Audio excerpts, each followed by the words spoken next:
हर हर महादेव, जय माता दी। शिव शक्ति अपने आप में अद्भुत है। आज से पवित्र नवरात्रि आरंभ हो चुकी है।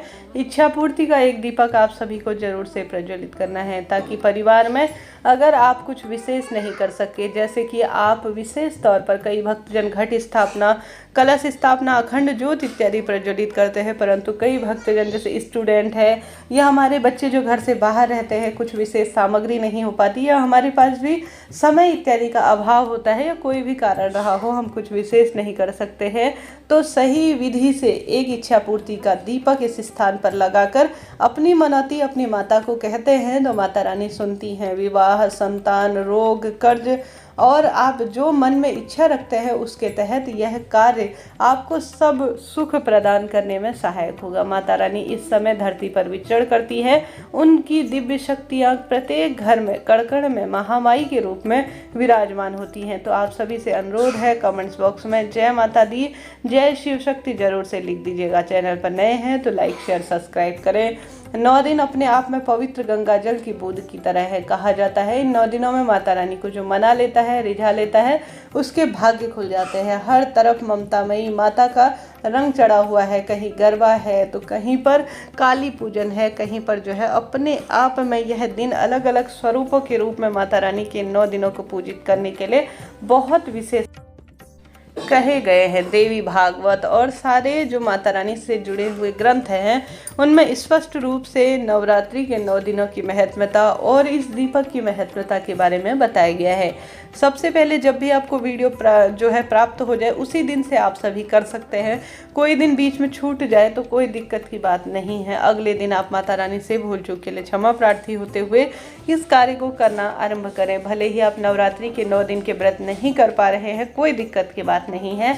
आप गुरुजी के कहे अनुसार, गुरुजी कहते हैं 9वें दिन अष्टमी नवमी को ही आवश्यक नहीं है, कन्याओं को जो है जीवन करवाया जाए, अर्थात कन्याओं को भोजन करवाया जाए। रोज जो है आप सभी के पास कम समय है, कुछ विशेष नहीं कर सकते, तो रोज भी अगर एक कन्या को घर पर आप सभी बुलाकर आवश्यक रूप से कन्या को भोज करवा सकते हैं तो आप साक्षात माता को भोजन करवा रहे हैं। इस भाव से रोज एक नियमबद्ध तरीके से एक कन्या को भोजन कराने का प्रयत्न करें। साधारण सरल तरीके से आप सभी को माता रानी की फोटो प्रतिमा है या पिंडी स्वरूप, जिस भी स्वरूप में विराजमान है, आप सभी को शाम के समय या सुबह के समय जब आपकी इच्छा शक्ति है तब इस कार्य को कर सकते हैं।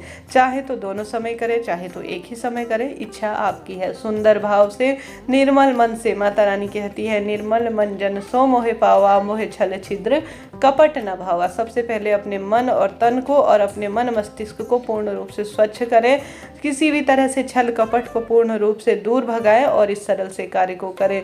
किसी निर्धन जन, माता रानी के प्राण निर्धन जनों में बसते हैं और आवश्यक रूप से आपके किस स्वरूप में वह परीक्षा लेंगी माता रानी ही जाने। तो इन दिनों कोशिश करें, कोई भूखा प्राणी, कोई गरीब महिला आपको दिख जाए तो माता रानी के स्वरूप को मानकर उनकी सेवा आराधना करें, निश्चित ही भाग्य खुल जाएंगे। आप सभी को किस तरह से दीप प्रज्वलित करना है ध्यान से सुनिए। सबसे पहले कैसा बत्ती होनी चाहिए, लंबी बत्ती का प्रयोग माता रानी के लिए प्रमाणिक मिलता है। आप लंबी बत्ती कच्चे सूत की बना सकते हैं, जो कलावा आता है लाल रंग के, उससे बना सकते हैं। शुभ माना जाता है, माता रानी को लाल रंग की वस्तु बहुत प्रिय होती है। आप चाहे तो अपने हाथों से रुई की लंबी बत्ती 4 आंगुल की बना ले, साधारण सरल तरीके से। माता रानी को घी का दीपक या जो है काली तिल्ली का दीपक प्रयोग में लिया जा सकता है। देखिए, घी और तिल्ली का तेल न होने की स्थिति में आप जो है जैसा है जिस स्वरूप में उसी से जो है माता रानी को दीपक लगा सकते हैं। दीपक माता रानी का अगर घी लगा रहे हैं तो माता रानी के दाहिने हाथ की ओर होगा। अगर आप सरसों के तेल का या अन्य चीज का, तिल्ली का तेल का लगा रहे हैं तो माता रानी के हाथ के बाएं तरफ आपको दीपक लगा लेना होगा। ठीक है, इन चीजों को नोट डाउन करते हुए चलिएगा। अगर आप सभी दाएं बाएं का आभास न कर पाए, कोई भान न कर पाए तो कोई दिक्कत की बात नहीं है। आप सभी को माता रानी के सामने दीपक प्रज्वलित कर देना चाहिए। अभी है इच्छा पूर्ति का दीपक। आपको कहाँ प्रज्वलित करना है? अपने घर के मंदिर में माता रानी की जो मूर्ति, प्रतिमा, फोटो है माता रानी के सामने आपको नियमित रूप से शाम के समय या सुबह के समय रोज नियमबद्ध आप एक दीपक अन्य देवी देवताओं के नाम का लगाते होंगे, अत्यधिक शुभ है, वह बात अलग है। एक 9 दिनों में आप एक अलग से माता रानी के नाम का साधारण सरल तरीके का घी का लंबी बत्ती का दीपक प्रयोग में ले। आप इसका मुख पूर्व या उत्तर दिशा की ओर रखें, इस बात का भी ध्यान रखें। साधारण सरल तरीके से, सरल भाव से आप सभी अन्य देवी देवताओं के नाम के लिए एक दीपक अलग प्रज्वलित करें। माता रानी के 9 दिन हैं, उनके स्वरूप के 9 दिन हैं, तो उनके नाम का एक दीपक आपको अलग से रखना है, इस बात का ध्यान रखें। इसके पश्चात आप सभी माता रानी के सुंदर कोई मंत्र, कोई विशेष आराधना के तहत माता रानी की पूजा आराधना करें, आरती उतारे माँ की, और इस दीपक को आप सभी रोज नियमित रूप से शाम को प्रज्वलित करें। संभव हो तो इस दीपक के अंदर फूल वाली 2 लौंग के जोड़े भी डालें, जो कि बहुत शुभता के रूप में जाने जाते हैं। तत्पश्चात आप सभी जो भी आपके पास है, बताशा है, गुड़ है, खीर है, ये जो भी चीज़ है माता रानी को भोग लगाए साधारण सरल भाव से। जब आप कुछ भी नहीं कर सके, कन्या पूजन नहीं कर सकते, एक कन्या को तो कोशिश करें रोज जिमाएं, और साथ ही नहीं कर पा रहे हैं, अखंड दीप नहीं प्रज्वलित कर पा रहे, ज्वारे नहीं बोए, कलश स्थापना, नवग्रहों की पूजा इत्यादि का विधान आप नहीं कर पाए, कोई दिक्कत की बात नहीं है।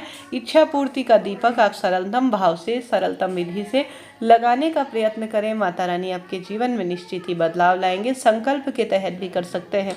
आप जिस दिन से शुरू कर रहे हैं, हे माता रानी मेरा नाम और गोत्र यह है, आज से 9 दिन तक लगातार आपके सामने मैं एक दीपक आपको समर्पित करूंगी, आप मेरे 9 दिनों में ही इच्छा पूरी करें, यह प्रार्थना करते हुए आप सभी जो है अपनी मनोकामना कहते हुए साधारण सरल तरीके से घर के मंदिर में ही दीप प्रज्वलित करें। घर में कोई ऐसी व्यवस्था नहीं है, अशुद्धता है, कोई बात है, तो आप किसी मंदिर में जाकर भी नियमबद्ध तरीके से एक दीपक का दान कर सकते हैं। माता रानी का तेज ओजस्व जो है वह इस दीप में बसता है, और इच्छा पूर्ति का दीपक आपके भाग्य बदलने के लिए प्रबल है, सहायक है।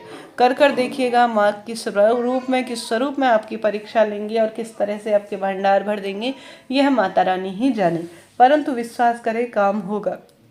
साथ ही आप सभी जानते होंगे, अपने आप में नवरात्रि के पावन दिन है, खूब सुंदर भाव से अपने घर के मुख्य द्वार पर भी अगर आपसे संभव हो तो शाम के समय रोज प्रयत्न करें, एक दीपक लगाएं कि माता रानी यहीं से, घर के दरवाजे से ही घर के अंदर प्रवेश करेंगी, और घर का दरवाजा साफ सुथरा होता है तो कोई नकारात्मक ऊर्जा अंदर प्रवेश नहीं करती। दीप प्रज्वलित घर के दरवाजे पर शाम के समय नवरात्रि के पावन दिनों में होता है, लंबी बत्ती का घी का दीपक, तो माँ लक्ष्मी सदा सर्वदा, माँ लक्ष्मी का स्वरूप माता रानी का सदा सर्वदा परिवार में कल्याण करता है और नकारात्मक ऊर्जाओं का भी नाश करता है। नवरात्रि में नकारात्मक और सकारात्मक दोनों तरह की ऊर्जाएं विद्यमान होती हैं, तो आप सभी को प्रयत्न करना है अपने घर पर सकारात्मक ऊर्जा को वास करवाएं, प्रवेश करवाएं, तो नियमित रूप से एक यह नियमबद्ध तरीके से आप सभी को कार्य करना है। कर देखिए लाभ होगा। सुंदर भाव से माता रानी का पूजन करें, उन्हें भोग लगाएं, दुर्गा सप्तशती का पाठ करें, दुर्गा चालीसा का पाठ करें, निश्चित ही भाग्य खुलेंगे। मंत्र जाप इन दिनों सिद्ध माना जाता है। सरल सरल से कार्य है। कन्या पूजन, माँ को लाल रंग की चूड़ी, बिंदी, फूल माला अपनी इच्छा अनुसार 9 दिनों में से किसी दिन भी समर्पित करें। जय माता दी, हर हर महादेव।